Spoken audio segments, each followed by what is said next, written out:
You know, we really shouldn't be laughing at Officer Tatum. But I can't help myself. The crash out is too goddamn entertaining. And after all, that's what we're here for. This spazzing out is pure gold. I mean, this guy can't make his mind up. He went from defending Charlie Kirk to now talking shit about Charlie Kirk, all in the name of protecting Israel. And he said he ain't getting paid. Unfiltered.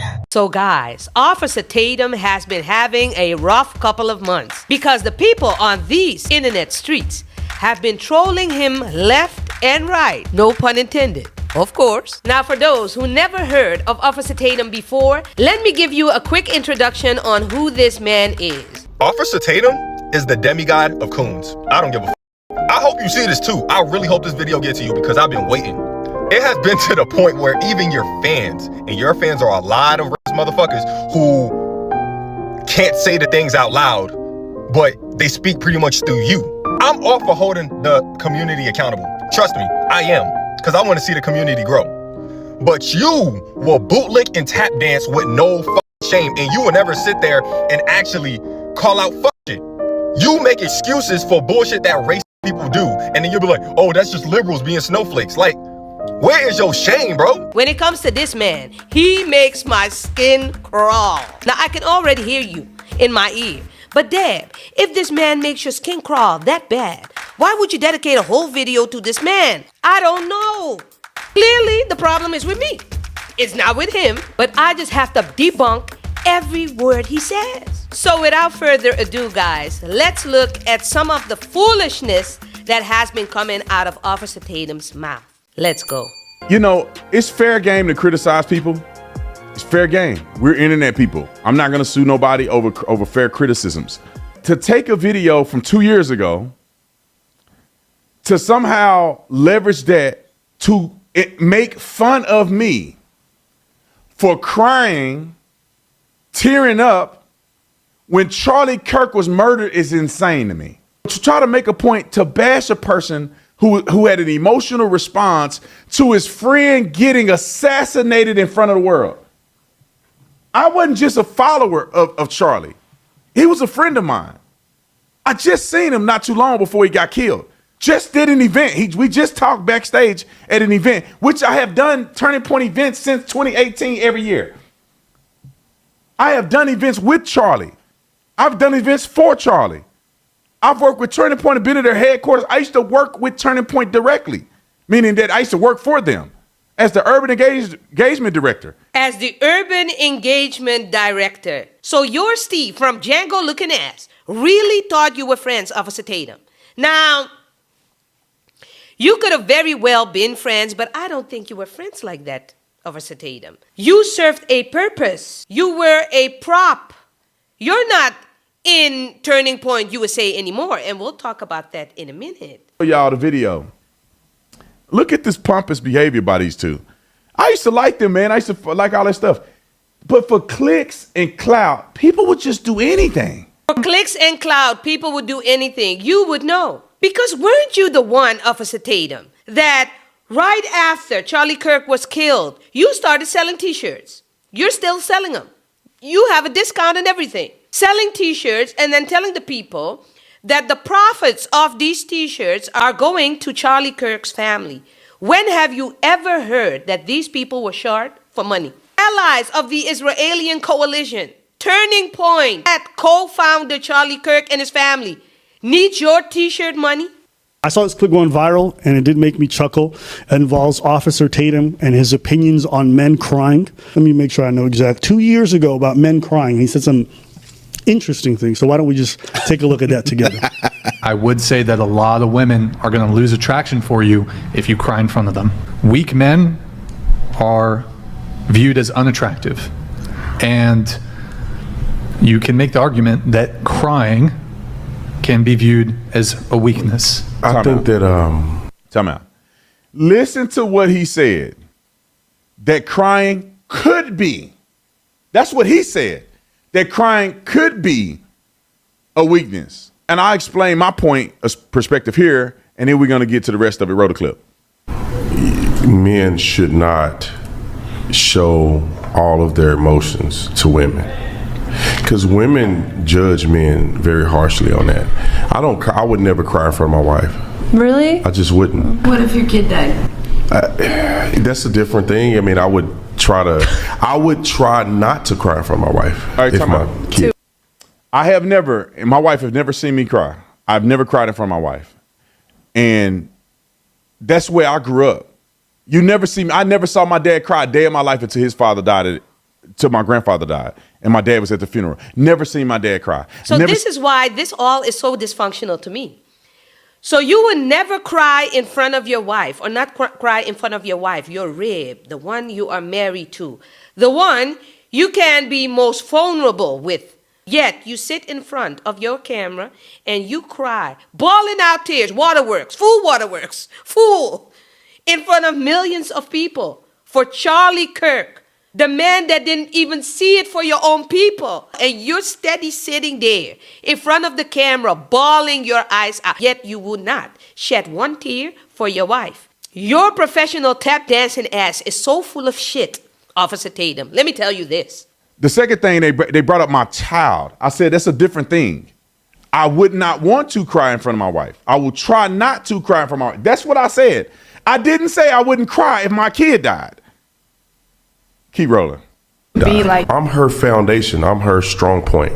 I'll cry on my own, but if everything is going south, I want my wife to know I'm strong in that situation. I heard a guy say this, is that when my father passes away, which everybody's parent is going to pass away, I'm not going to cry at his funeral. I don't want to cry at his funeral. I want my father to know that I'm strong enough to stand up and have this conversation. I've compartmentalized what has happened. I'm very angry. All right, pause. So as you listen to it, I said I saw a clip of a guy say that I'm not going to cry at my dad. I didn't say I wasn't going to cry at my dad's funeral. Did you see how fast he said, okay, cut the clip? Embarrassing. I didn't say I wouldn't cry at my dad's funeral. But I admired the guy that said the reasons why he wouldn't cry, because he needs to be strong for his father. And every man, in my personal opinion, would want to have that perspective. And then they take the clip of Charlie Kirk the moment I found out that my friend was dead, that he had died after I saw him get killed on TV. And I thought about his kids and his wife. Roll the clip. Because you don't get your lick back.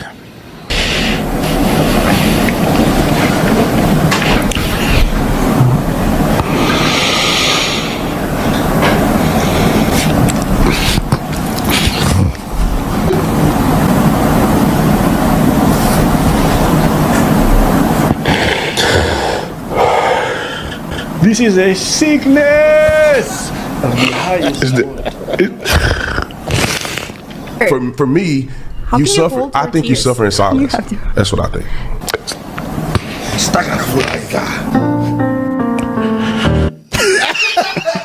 I thought it was meme music at first. I didn't realize. Time out. Think about this.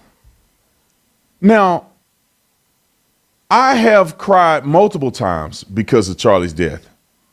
The only reason I could have turned the feed off, been like, I'm gonna turn the feed off. The only reason I didn't is because I wanted people to understand the raw emotion of what happened with Charlie and that they weren't alone in that particular situation. So you want people to feel the raw emotion of what you are feeling at that moment, yet you won't shed a tear for your wife or in front of your kids, but you want all the other people to see your emotion. Doesn't that really sound very confusing and very dysfunctional and very foolish? People were feeling when Charlie died, they weren't alone. They weren't alone in that. And so I just told them, I didn't tell them to cut the feed. But to try to make a joke out of this and to try to act like it's crazy, man. Because one day, one of these guys are going to lose somebody that they care about. And people are going to make fun of them. When Charlie died, that was a small, 15-second experience. But we prayed during the show. I wiped my tears away during the show. I kept broadcasting. Next day I broadcast. Next day I broadcast. All of the things. And I have not shown that level of emotion on any other video I've done. And I think it's nothing, it's nothing wrong with what happened. But Abba and Preach, bruh. Out of all the content y'all make, out of all the content somebody made to try to make this viral, Is that really is that really a gotcha? Yes, it absolutely is. It is a huge gotcha. But we are going to get you even more, because then you were on a panel. It was actually a panel on the Piers Morgan show called Uncensored, and you were sitting your raccoon ass on that panel. I couldn't believe. So we will see a clip about Officer Tatum talking about the Epstein files and what he thinks of this whole ordeal. Watch this. Brandon Tatum, welcome back to Uncensored. I saw you pulling a few faces there, suggesting you're not entirely in agreement with Cenk's assessment. So what's your response? Well, I think it's interesting that it always got to be about Israel, which is insane to me. My assessment on the totality of circumstances is that it's in the email. I don't think this really affects the American people. You know, most people are trying to have a good livable wage and all this other stuff that we're talking about, housing costs, you name it, insurance, you name it. And nobody really is thinking about this. I don't know why this is such a major deal. Guys. If Trump was implicated whatsoever in any of these files, I think we all agree that the Democrats would have at least hinted to it when he was running for office, so he'll never get in office again. And for someone to think that it's got to be about Israel, then you have to say that both sides are covering for Israel. And I don't think so. I don't think that the Democrats were as in love with Israel as Cenk is claiming that Donald Trump is. I don't believe so. You know, the CIA could be just as involved in this as you claim Assad is. So we don't know. We don't have any evidence to even project this, to be honest. So I would say this. Like everybody on this panel, they need to release the information so we can have clarity. But for this to be an ongoing thing and everybody's just so hyper-focused on this is the determination of whether you like Trump or not. That's asinine to me. And the one thing I would say about that, Brandon, that I would take issue with is your sense that people don't care. This is potentially one of the biggest pedophile scandals in modern American history. The sheer volume of rich, famous, powerful people pouring in and out of this Manhattan home is unbelievable. You are being paid in full. This got to be. I don't know who of the Israeli coalition, the Jewish people, I don't know. But the Jewish people, they even are sick of your ass. Like the MAGA people too. Who is paying you? Because you are tap dancing so hard for Israel. It is crazy. Of our country, I'm saying it's not Don't as retract significant. now. There were a lot of victims, and I think they need to get justice. And how we haven't gotten justice for them this far is insane to me. We should release all the files. But what I'm saying is that the majority of the priority of this country, and the reason why I think that the president isn't as focused on this, and it's not necessarily just because it's nefarious, it's because there's a lot more things going on in our country that the majority of Americans are feeling every day in their pocketbook and all of the above. So that's all I'm saying. I don't want to be insensitive to people who are victimized by this criminal and evil person who's now dead. So I wanted to make sure that it's clear. And then you went on a show and you said this. And here's something else you should research. Whites are more likely to commit crimes against children. Whites are more likely to commit crimes against co-workers. Whites are more likely to commit crimes against individuals who are inside of their families. Now, that is also from FBI.gov. But are you using that as a pretext? Are you using that as a pretext to follow all white people and think that they are child molesters or about to commit a crime against you're trying to, the FBI statistics are on conviction rates. The FBI homicide statistics. No, it is not, brother. You need damn people stats. can go out and do the research. Not based on conviction rates, People can go out and do the research for themselves. They sure the can. Research that I've seen, the homicide rates, you could call it the murder or homicide rates, depending on how you want to frame it, are convictions. So No, they're not. Officer Tatum, you must be one of the most misinformed guys, yet you are always talking misinformed. And the last time I checked, FBI stats are based on arrests, not on convictions. But what do I know? You seem to have all the answers. And I want people to ask themselves this question. Why is Candace not on the stage? Why is Candace not a part of Turning Point USA in a more prominent way? Why is Candace not doing stuff for Blexit now that Turning Point has taken over? Why? Why wouldn't Charlie let Candace speak if he let Tucker speak? Why did Charlie tell Candace she couldn't speak? Because of what? And I would argue, because I know Candace going hard for Charlie, but he didn't invite her to the memorial. She didn't speak at the memorial. You would think that she would have spoke at the memorial. Why wouldn't she speak, but Tucker spoke? Wasn't it true that your ass wasn't invited to the whole eulogy of Charlie Kirk? Wasn't that the truth? And you were really mad about that too. So I was not invited to any of the Turning Point Faith events, which I'm one of the biggest Christians in the movement right now that stand up for Jesus Christ on every platform that I've ever been on. But I didn't cry and say, I said, you know what? I understand, man. God gave me a platform that's bigger than any platform you can give me anyway. So I can do my own Christian stuff on my own platform. I'm not tripping, bro. I'll still do the thing because I care about the kids. I care about the young people. I'm on campus with these young people. I see the sacrifice they make. I'm on campus. I will support them forever. And Charlie Kirk, I didn't like the fact that they did that. I was upset with Charlie Kirk over that, but I never talked to him about it, so it wasn't a big deal. If I really was mad enough, I would have called him. But I was like, it's all right, man. If they don't want me to speak because of something else, when they got Tucker up here talking bad about Jews, I said it is what it is. That's not my place. I don't run the organization. If I don't like it, I don't have to work with them.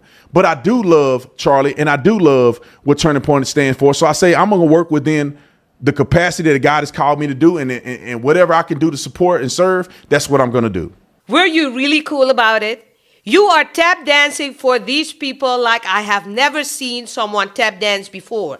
And now they didn't invite your ass to the one event that you cried the whole waterworks for this man in front of millions of people, and they didn't even invite your ass, and you're saying it's not a big deal? Why don't you go out there and help the unprivileged kids in the neighborhoods that you came from? Why don't you help those kids? But you're standing here going all out for Israel and the Turning Point, and these people don't see it for you and will dispose your ass in a heartbeat if you say one thing that is out of pocket. And you know why they didn't want me in Turning Point Faith? Probably because a donor said, we don't want Brandon in Turning Point Faith because of his beliefs. So you say a donor probably didn't want you and Candace there, and that's why your ass wasn't invited. You are so delusional, Officer Tatum.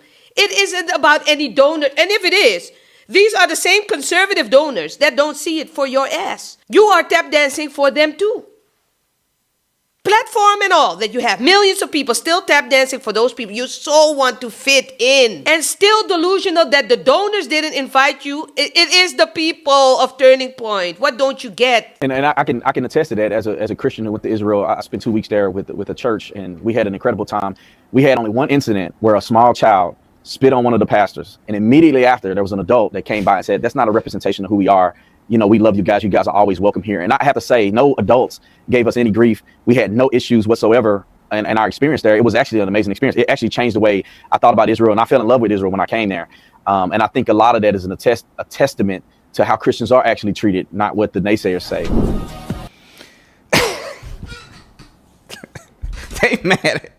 They mad at that clip, bro. I said, and let me explain the little kid situation, because I didn't explain to Netanyahu. I didn't think this was even people care about this. We walking through a corridor. Me and Pastor Jackson, we walked through a corridor, and we were in plain clothes. I think this was like either after we did the tour or before. We spent at least 5 days out of 2 weeks in Jerusalem. We just regular people walking through, man. We ain't got no clergy collar on. We don't have Christian apparel on. It's a white man with a collar shirt on and some jeans, and I got on linen, right? We just walking through. There's a corridor, and it's a woman and a little kid. He got to be like 3 or 4 years old. He's literally on a little pony that he's scooting on, and she got a thing. She's pulling him on it. He's a little bitty kid. And so he gets off the little pony because we were going to let them walk through out of, being reasonable, right? We were men, we let the woman walk through with a kid. And he gets off the little thing. He can barely walk. He's just a little kid. He go, and I laughed. I don't know what Pastor Jackson was saying. I'm in the front. I'm the first person that walked. So he spits, and I laughed at him. I'm like, I'm like, I'm so shocked that nobody has been weird to us at all. No adults, or nothing. It's been fine. A little kid, a 3-year-old go, and I laughed, and I was like, man, that's crazy. That little kid, crazy. We laughed at him, right? He walks by me, and he went straight over to the pastor, on his little cart while his mom was walking through, and he go, and he spit on the pant leg of the pastor. I don't know if it even hit him, but his intent was to spit on this pastor right here. And I remember thinking, like, what the fuck? I'd have whooped this kid. What is he doing? His mama didn't say nothing to her. She just put her head down and just walked away. Clearly, the parents are teaching him to hate people, which I don't know which people. Is it white people? Is it Christians? I don't know who he taught to hate, but he definitely taught to hate somebody. And he does the thing, and immediately, Do you think if Christians were treated so poorly and this was such a normal thing that that would have happened a couple times and nobody would have said immediately when that kid did that, a man came right behind and said, "That's not okay.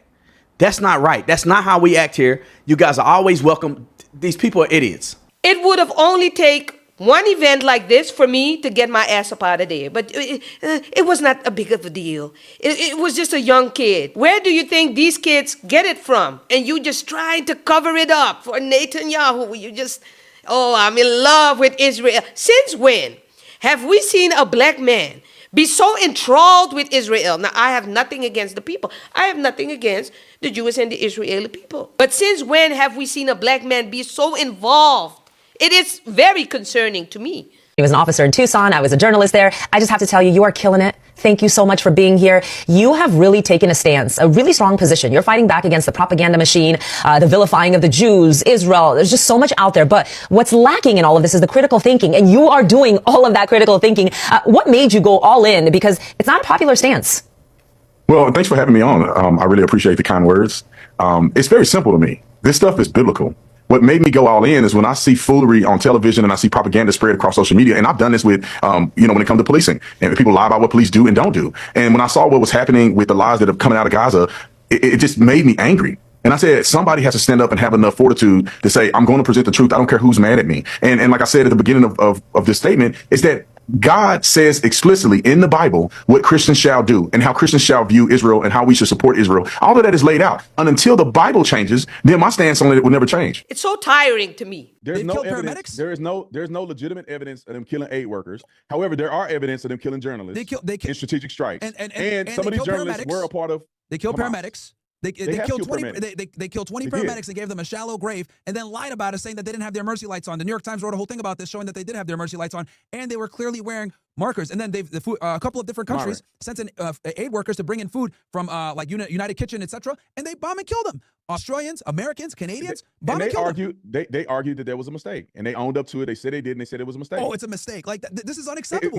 What can we say? At the end of the day, Officer Tatum is going to keep performing for these people. So you chose a different route, either for financial gain or just to fit in with the big dogs. I see you, but I will keep calling your ass out. This is going to stay like this for a while until they spit his ass out. Guys, I can't with this man. Put in the comments, what did you think of this video? What do you think of Officer Tatum? And were you just as irritated as me? Leave it in the comments, guys. Thank you for spending time with your girl. You know I love it. And I'll see you in the next one. Peace.